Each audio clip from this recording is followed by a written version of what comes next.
একটা গ্রাম, একটার পর একটা খুন, মানুষ নিজের হাতে নিজের পরিবারকে কেটে ফেলছে। কেউ জানে না কেন, কেউ জানে না কিভাবে, কিন্তু সবাই জানে কিছু একটা ঢুকেছে এই গ্রামে।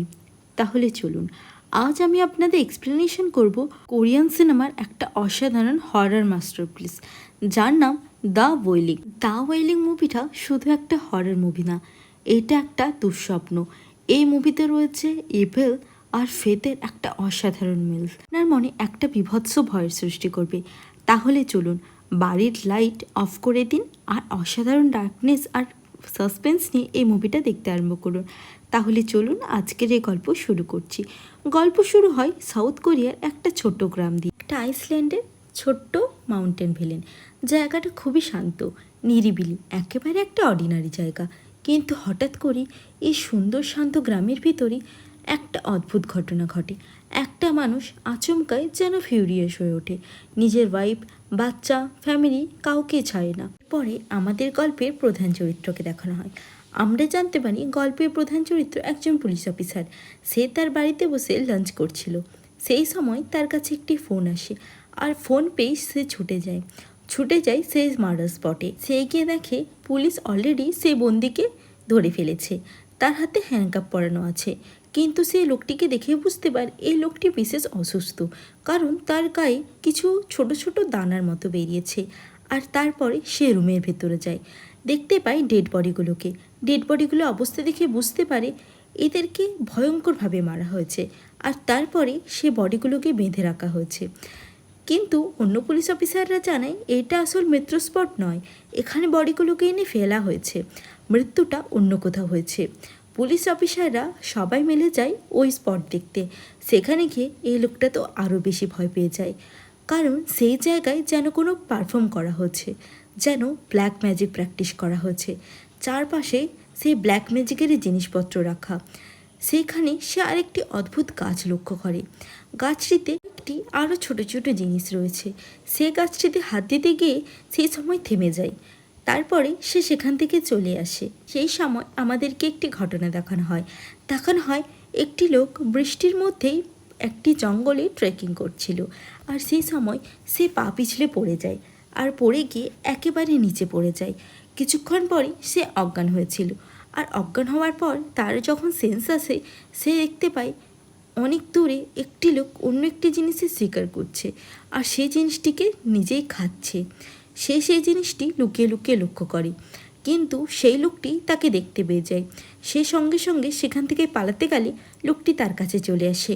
লোকটিকে দেখে সে বুঝতে পারে এই লোকটি আসলে মানুষ নয়, হয়তো কোনো দানব বা অন্য কোনো ক্রিয়েচার, কারণ এর চোখ মুখ একেবারে অদ্ভুত দেখতে। জানতে পারি এই ঘটনাটি ওই পুলিশ অফিসারকে অন্য একটি পুলিশ অফিসার থানায় বসে শোনাচ্ছিল, আর সেখানে কথা বলছিল এই ঘটনা হবার পর থেকেই গ্রামে একের পর এক অদ্ভুত মৃত্যু দেখা গেছে। আমাদের লিড ক্যারেক্টার সেই পুলিশ অফিসারটি বলে ওঠে, তুমি চুপ করো, এই সমস্ত ভুলভাল কথা তুমি কোথা থেকে পাও? আর তাছাড়া পোস্টমর্টমে এরকম কোনো জিনিসই পাওয়া যায়নি। আর ওই লোকটির কথা বলছো, ওই লোকটি একজন সাধারণ মানুষ, যে একজন জাপানিজ, যে এখানে থাকে ঠিকই, ওই জঙ্গলের ধারে একটি কুটির ঘরে সে তার মতো থাকে। পরে আবার আমাদের পরের দিনের দৃশ্য দেখানো হয় আবার একটি জায়গাতে পুরো পরিবার মারা গিয়েছে। সেইখানে আবার সে এসেছে ইনভেস্টিগেশন করার জন্য। সেখানে সে দেখতে পায় পুরো পরিবারটি মারা গেছে, আর ঘরে ঠিক যেন আগুন লেগে গিয়েছিল। এই সময় জংজের কাছে একটি মেয়ে আসে, আর মেয়েটি এসে তাকে বলে, এই কাপলদেরকে আমি চিনি, এই পরিবারটিকে আমি শেষবারের মতো দেখেছিলাম। আসলে এই পরিবারটিও জাপানি ওই লোকটিকে চিনত, সেই কারণে ওই জাপানি লোকটি এদেরকে মেরে ফেলেছে। কিন্তু জংজে এই কোনো কথাই বিশ্বাস করে না। মেয়েটি তাই তাকে একটি জায়গায় নিয়ে যায়, আর জায়গায় নিয়ে গিয়ে তাকে বলে, তুমি ভালো করে লক্ষ্য করে দেখো, এই জাপানি লোকটি নিশ্চয়ই এখানে এসেছিল, তার কোনো প্রমাণ তুমি ঠিকই পাবে। জংজে সেই জায়গাটি দেখতে থাকে। সেই সময় তার কাছে একটি ফোন আসে, আর ফোন পেয়ে সে সেখান থেকে বাইরে চলে আসে। বাইরে কথা বলে সে যখন আবার ভেতরে যায়, সেখানে মেয়েটি আর থাকে না।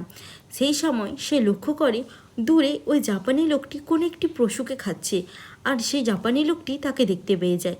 তারপরে তার দিকে এগিয়ে আসে তাকে মারতে যাবে বলে, আর সেই সময় জংজে একেবারে চিৎকার করে ওঠে। আর আমরা জানতে পারি আসলে জংজে এখানে শুয়ে শুয়ে স্বপ্ন দেখছিল, আর সঙ্গে তার মেয়েও আছে। তার মেয়ে এখন অসুস্থ, তার মেয়ের জ্বর হয়েছে, তাই সে তার মেয়েকে টেক কেয়ার করার পর এই দায়িত্ব ওয়াইফের ঘাড়ে দিয়ে সে এবার এসেছে পুলিশ স্টেশনে। পুলিশ স্টেশনে এসেই সে সেই লোকটিকে ডেকে পাঠায়, যেই লোকটি জঙ্গলে ওই জাপানিজ আদমিকে প্রথম দেখেছিল। সেই লোকটি আসে আর তাদেরকে নিয়ে যায় সেই জঙ্গলে একটি বিশেষ জায়গায় নিয়ে যায়, যে জায়গাতে সে প্রথম ওই জাপানিজ লোকটিকে দেখেছিল। সেই সময় ইনভেস্টিগেশন শুরুই করেছিল, হঠাৎ করে একটি বাজ ওই লোকটির উপরে পড়ে, যে লোকটি তাদেরকে ওই জায়গা দেখাতে এনেছিল। আর লোকটিকে সঙ্গে সঙ্গে হাসপাতালে নিয়ে যাওয়া হয়। হাসপাতালে আমরা দেখতে পাই সে প্রথম কিলারটিও রয়েছিল। সেই কিলারটিও যেন হঠাৎ করে ছটপট করতে শুরু করে, আর ছটপট করতে করতে সেখানেই মারা যায়। এরপরে জংজে বাড়ি আসে, আর বাড়ি এসে দেখতে পায় তার নিজের মেয়েও ঠিক ওইভাবেই ছটপট করছে। সে যা হোক করে নিজের মেয়েকে শান্ত করে, আর এই যাত্রায় নিজের মেয়েকে সে বাঁচিয়ে নেয়। কিন্তু কিছুক্ষণ পর থেকেই তার মেয়ে অদ্ভুত আচরণ শুরু করে। তার মেয়ে অনেক অনেক পরিমাণ খাবার খেতে শুরু করে, যে খাবারগুলো সে আগে পছন্দও করতো না সেই সমস্ত খাবার খেতে শুরু করে। এইটা দেখে জংজের মা বলে তার মেয়ের উপরে নিশ্চয়ই কেউ ব্ল্যাক ম্যাজিক করেছে, না হলে তার মেয়ে এরকম আচরণ ঠিক কীভাবে করতে পারে। তো জ্যাং এই সমস্ত কোনো কথাই পাত্তা দেয় না, সে সেখান থেকে পুলিশ স্টেশনে চলে আসে। পুলিশ স্টেশনে তারই একজন সঙ্গী আরেকটি লোকের সাথে পরিচয় করে, বলে এই লোকটি একজন প্রিস্ট, যে জাপানিজ ল্যাঙ্গুয়েজও জানে, আর গ্রামের লোকের কথায় যদি ওই জাপানিজ লোকটি সত্যিকারের হত্যাকারী হয় তাহলে এই লোকটি আমাদেরকে অনেক বেশি সাহায্য করতে পারবে বলে ওরা তিনজন ওই জাপানিজ প্রিস্টের বাড়ির দিকে যাতায়াত শুরু করে। তারা বাড়ি গিয়ে পৌঁছায়, আর বাড়ির ভেতরে দেখতে পায় একটি ঘরে রয়েছে অনেক ছবি, আর এই সমস্ত ছবিগুলো হলো সেই সমস্ত মানুষের যে সমস্ত মানুষরা অলরেডি এই গ্রামে মারা গেছে। পুলিশরা এই সমস্ত কিছু দেখে বিশ্বাস করে নিশ্চয়ই এই জাপানিজ লোকটি হয়তো হত্যাকারী। তারা তিনজনে ওই ঘরটি ঘুরেই দেখছিল, কিন্তু সেই সময়ে হঠাৎ ওই জাপানিজ লোকটি চলে আসে, তাই তারা তিনজনে চুপি চুপি লুকিয়ে পড়ে আর ভয় পেয়ে সেখান থেকে চলে আসে। ভয় পেয়ে চলে আসার সময় জ্যাংজু সেই সঙ্গী পুলিশ অফিসারটি বলে এর পরের টার্গেট তোমার পরিবার। জ্যাংজু বলে এটা কী করে সম্ভব। সেই সময় সে জ্যাংজুর মেয়ের জুতোটি দেখায়। জ্যাংজু তারপরে বাড়ি চলে আসে, আর বাড়িতে এসে তার মেয়েকে ওই জাপানিজ লোকটি ব্যাপারে জিজ্ঞাসাবাদ করে। জিজ্ঞাসা করতেই মেয়েটি তার নাম শুনে একেবারে ফিউরিয়াস হয়ে যায়। কিছুক্ষণ পরে জ্যাংজু লক্ষ্য করে তার মেয়ের শরীরেও ঠিক সেই রকমই দাগ ফুটে উঠেছে, যেই রকম দাগ সেই সমস্ত খুনিগুলো শরীরে ফুটে উঠেছে। এইসব দেখে জ্যাংজু বেশ ভয় পেয়ে যায়। সে পরের দিন সেই প্রিস্টকে নিয়ে আবার যায় ওই জাপানিজ লোকটির বাড়িতে। জাপানিজ লোকটির বাড়িতে যায় সে ছবিগুলো দেখার জন্য, কিন্তু গিয়ে দেখে সেই রুম একেবারে ফাঁকা, এখানে কোনো ছবিই নেই। সেই সময় সে রেগে সেখানে সমস্ত জিনিস ভাঙচুর করতে থাকে, আর এইটি জাপানিজ ওই লোকটির কুকুরটি দেখে ফেলে, আর কুকুরটি এসে তার উপর চিৎকার করতে থাকে। সেই সময় জো রেগে গিয়ে ওই কুকুরটিকে খুন করে ফেলে, আর খুন করার সঙ্গে সঙ্গে ওই জাপানিজ লোকটিও চলে আসে। সেই সময় জ্যাংজু তাকে বলে তোমাকে আমি 3 দিন সময় দিচ্ছি, 3 দিনের মধ্যে তুমি এই জায়গা ছেড়ে চলে যাও, না হলে তোমার অবস্থাও এই কুকুরটার মতনই করব। এরপরে আমাদেরকে আবার জ্যাংজুর মেয়েকে দেখানো হয়, তার অবস্থা দিনে দিনে আরও বেশি খারাপ হচ্ছে। সময় জ্যাংজু সেই পৃষ্ঠের সাথে কথা বলে, আর পৃষ্ঠ তাকে আলাদা করে নিয়ে গিয়ে বলে তোমার মেয়ের অবস্থা খুবই খারাপ, এখন তোমার কাছে মাত্র 2টো রাস্তা আছে, হয় তুমি ওই জাপানিজ লোকটিকে মেরে দাও, না হলে তোমার মেয়েও বাকি খুনিদের মতো হয়ে যাবে। সময় লোকটি বলে আর তুমি যদি একরকমই বিশেষ পুজো করাতে পারো বাড়িতে, তাহলে হয়তো এখান থেকে তুমি বাঁচার একটা আশা দেখতে পাবে। জ্যাংজু সেই পুজোতে রাজি হয়ে যায়। এই সময় আমাদেরকে দেখানো হয় একসাথে 2টো পুজো চলছে। একটা পুজো চলছে জ্যাংজুর বাড়িতে, যে পুজোটা সে প্রিস্ট করছে, আর একটা পুজো করছে সেই জাপানিজ লোকটা তার নিজের বাড়িতে বসে। এখানে সিনগুলো ছিল দুর্দান্ত। আমাদেরকে দেখানো হয় সেই প্রিস্টটি যে রিচুয়াল করছে তাতে জ্যাংজুর মেয়ের বেশ কষ্ট হচ্ছে, আর সেই কষ্টটা আবার গিয়ে পড়ছে ওই জাপানিজ লোকটির গায়ে। বাবা এই সমস্ত কষ্ট আর মেয়ে সহ্য করতে পারে না, তাই সে অনুরোধ করে এই পুজো বন্ধ করতে, আর তারপরে সে তার মেয়েকে ছুটে নিয়ে গিয়ে হাসপাতালে ভর্তি করে। ওই সাইডে আমাদেরকে দেখানো হয় ওই জাপানিজ লোকটিও একেবারে প্রায় নেতিয়ে পড়েছে। সে যা হোক করে নিজের বাড়ির একেবারে দরজায় এসে পৌঁছায়, আর সেই সময় সে কোনো একটি জিনিসকে দেখে একেবারে চমকে যায়। আমাদেরকে দেখানো হয় সে একটি মেয়েকে দেখতে পেয়েছে, যে মেয়েটি একটি সাদা জামা কাপড় পরে আছে, আর যেন তার দিকেই তাকিয়ে আছে। অন্যদিকে পৃষ্ঠের কথা যখন ফলো হয়নি, মানে রিচুয়ালটা যখন পালন করা যায়নি, তাহলে এখন এই সমস্ত কিছু আটকাতে গেলে তাকে ওই লোকটিকেই খুন করতে হবে। সেই কারণে জ্যাংজু কয়েকজন লোককে নিয়ে আর সেই প্রেস্টকে নিয়ে ওই জাপানিজ লোকটির বাড়ির দিকে যায়। আর বাড়িতে গিয়ে পুরো বাড়ি ভাঙচুর করে, কিন্তু সেখানে ওই জাপানিজ লোকটিকে খুঁজে পায় না। কিন্তু বাড়ির পেছন দিকে একটি জম্বি মতো লোককে দেখতে পায়। জম্বি লোকটিকে জ্যাংজু মারতে শুরু করে, কিন্তু সেই সময় ওই প্রেস্টটি তাকে আটকে দেয়।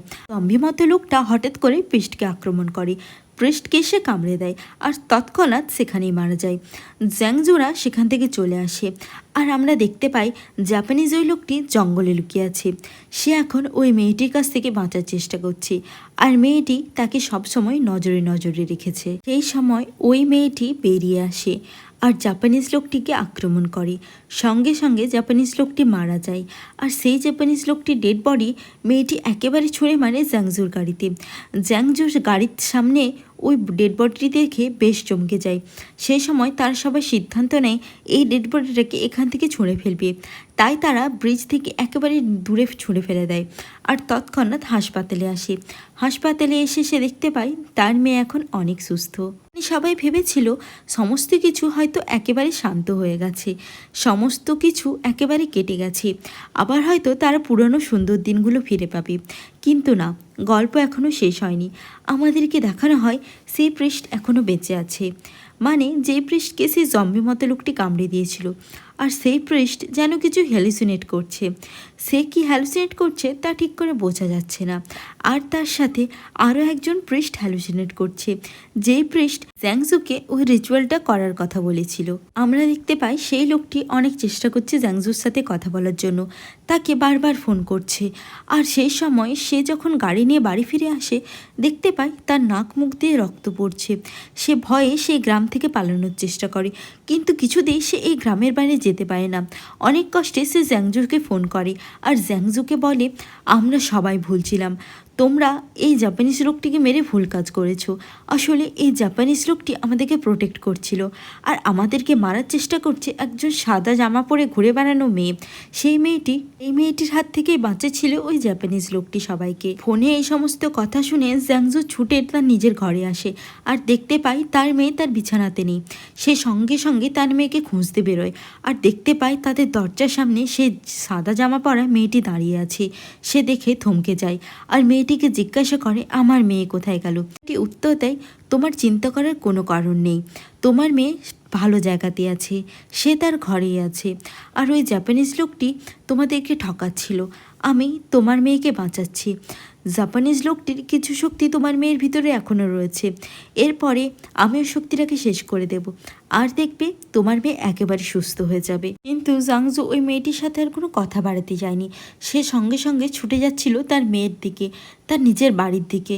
কিন্তু সেই সময় মেয়েটি বলে ওঠে, তুমি এখনই ঘরে যেও না, তুমি আগে বাইরে দাঁড়িয়ে শোনো, 3বার মুরগির ডাক শুনতে পাবে, 3বার শেষ হলে তারপরেই ঘরে যাবে।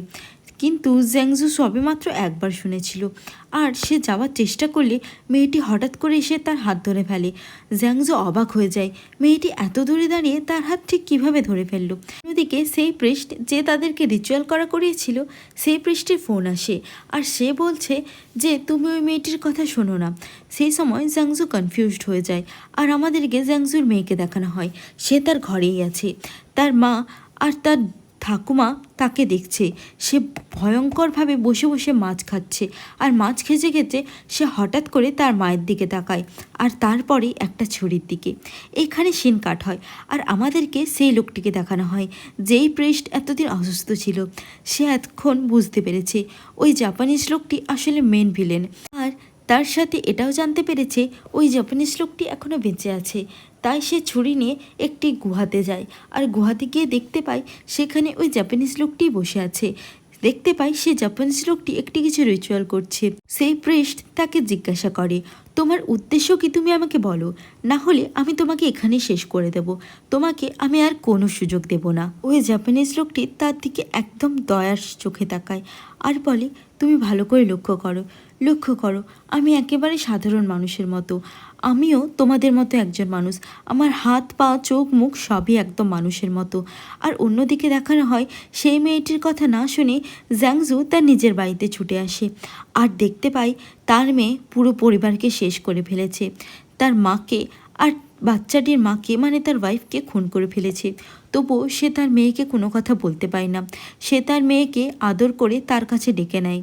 আর তারপরে আমরা দেখতে পাই সাদা জামা পরা মেয়েটি একেবারে হতাশ হয়ে বসে আছে জ্যাংজুর বাড়ির সামনে। অন্যদিকে দেখানো হয় সেই জাপানিজ লোকটি ক্যামেরা বার করে সে পৃষ্ঠে একটি ফটো তুলে নেয়। আর ফটো তুলতে তুলতেই সে হঠাৎ একটি ক্রিয়েচারে পরিণত হয়। তার হাত পা সমস্ত কিছু চেঞ্জ হতে থাকে, এমনকি তার মাথার উপরে দুখানা সিংহ বেরোয়। তার চোখ মুখ একেবারে ডেভিলে পরিণত হয়। এইখানে আমরা একটা বিশাল বড় টুইস্ট জানতে পারি। আমরা জানতে পারি এই মেয়েটি আসলে তাদেরকে প্রোটেক্ট করছিল, আর ওই জাপানিজ লোকটি আসলে একজন ভিলেন ছিল। আর সেই যে প্রিস্ট তাদেরকে এই রিচুয়ালটি পালন করতে বলেছিল, সেই প্রিস্টটি ছিল ওই জাপানিজ লোকটির সাথে যুক্ত। এবারে শ্রেষ্ঠ শেষে আমরা দেখতে পাই সেই জাপানিজ লোকটি বেঁচে গেছে, আর ওই সাদা জামা পরা মেয়েটি একেবারে ভেঙে গিয়ে বসে আছে। আর তার সাথে বসে আছে সেই বাচ্চা মেয়েটি, মানে জ্যাংজু, সেই ছোট্ট বাচ্চাটি যেভাবে সমস্ত খুনিরা খুনগুলো করার পর বসে থাকতো। তো বন্ধুরা, আজকের এই অসাধারণ গল্পটি আপনাদের কেমন লাগলো? এই সিনেমা আমাদের শেখায় সবসময় ডেভিল গর্জন করে আসে না। কখনো সন্দেহর বশেও আমরা একজন ভালো মানুষকে ডেভিলে পরিণত করি। আর যে ডেভিল, তাকে আমরা হয়তো কল্পনাও করতে পারি না সে ডেভিল বলি। এই সিনেমা আমাদের অনেক কিছু শেখায়। আমাদেরকে মানুষকে বিশ্বাস করতে শেখায়, একজন সত্যি মিথ্যা বন্ধুকে যাচাই করতে শেখায়। তাহলে চলুন আজকের মতো এক্সপ্লেনেশন এখানেই শেষ করছি। আশা করছি আপনাদের গল্পটা ভালো লাগলো। আবার দেখা হবে পরের ভিডিওতে।